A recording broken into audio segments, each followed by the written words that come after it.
अस्सलाम वालेकुम नाजरीन। मुफ्ती सईद अरशद अल हुसैनी साहब के बारे तेन पता वो दुबई गए ने।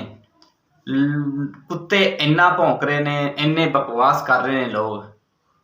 मैं तो एक दिन सोच रहा था कि मुफ्ती साहब दुबई गए आ, लेकिन कुछ लोग ऐसे ने शायरियां पढ़ते हैं, उन्होंने बारे बकवास कर रहे हैं। इन्नी तकलीफ हो रही है कुछ लोगों को दुबई जान ते कि मुफ्ती साहब जिवें इन्हां दे घर नहीं वड़ गए, इंज अपना रिएक्शन कर रहे हैं। तो मैं हैरान है, एक अवारा जा कुत्ता भौंकता फिरदा है मुदस्सर अंजम ना तो पहले भी बड़ा मुफ्ती साहब के बारे बकवास करता है। औकात की है तुसीं देख सकते हो। सब इस बंदे नूं जाणदे हो किन्नी औकात दा मालिक है।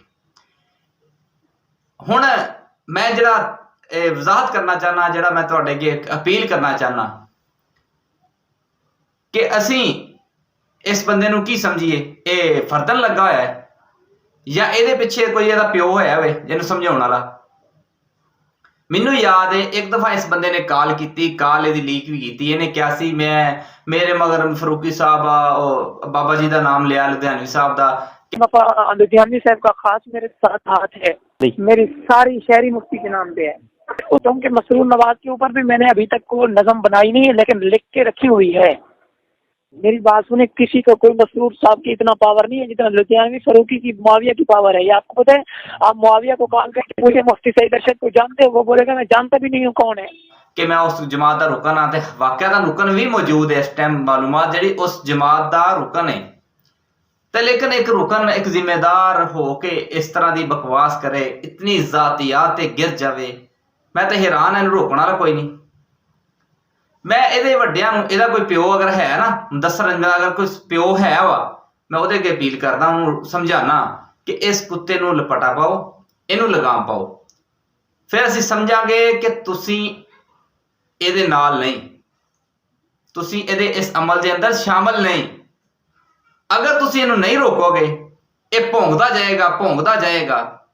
इनू कोई नहीं रोकेगा। फिर तेन पता है, मैनू पता है, मैं जानदा वां मुफ्ती सईद अरशद अल हुसैनी साहब जो मुहिब्बीन ने ना, मुहब्बत करने वाले लोग ने, बड़े लोग बड़े नौजवान ने, कहते असीं भी इन्हां दे वड्डियां खिलाफ पोस्टर लाइए। मैं कहा काम ना करो। मैं बड़ियां दोस्तां नूं रोकिया, मैं जानदा जिन्हां नूं मैं खुद रोकिया। हकीकतन मैं कह रहा, अगर तुसीं इस कुत्ते नूं पटा नहीं पाओगे, इनू लगाम नहीं दोगे, इनू आवारा ही रहन दोगे, तो फिर असीं समझांगे वड्डे भी इहदे नाल ने।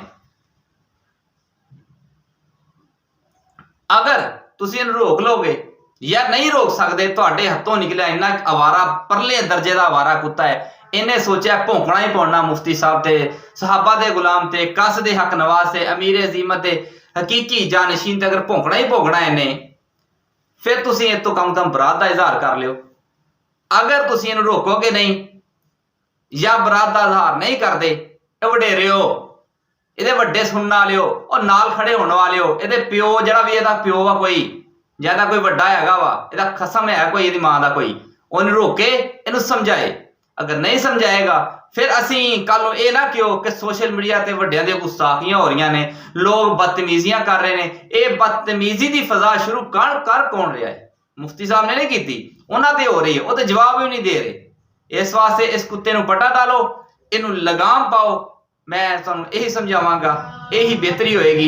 अगर नहीं तो असीं तो रोकना जानते हैं, असीं फिर जवाब देना जानते हैं। कोई इख्तलाफ करे, दलाइल ना करे, कोई इतराज़ करे कि सबूत देवे, एक गंदियां गालियां बकवासात करनियां शुरू कर देवे। मैं फिर कहांगा मुदस्सर जब मुफ्ती साहब दुबई गए, तेरी भैन दे कोल नहीं गए या तेरी घर नहीं वड़ गए, तेनों इन्नी तकलीफ हो रही है। बाकी सब दोस्त माजरत मेरे सख्त अल्फाज तो, कहते लातों के भूत बातों से नहीं मानते, जिद्दां दा मुंह उदां दी चपेड़। ये मजबूरी ऐसी है। बहुत शुक्रिया, अल्लाह हाफिज़।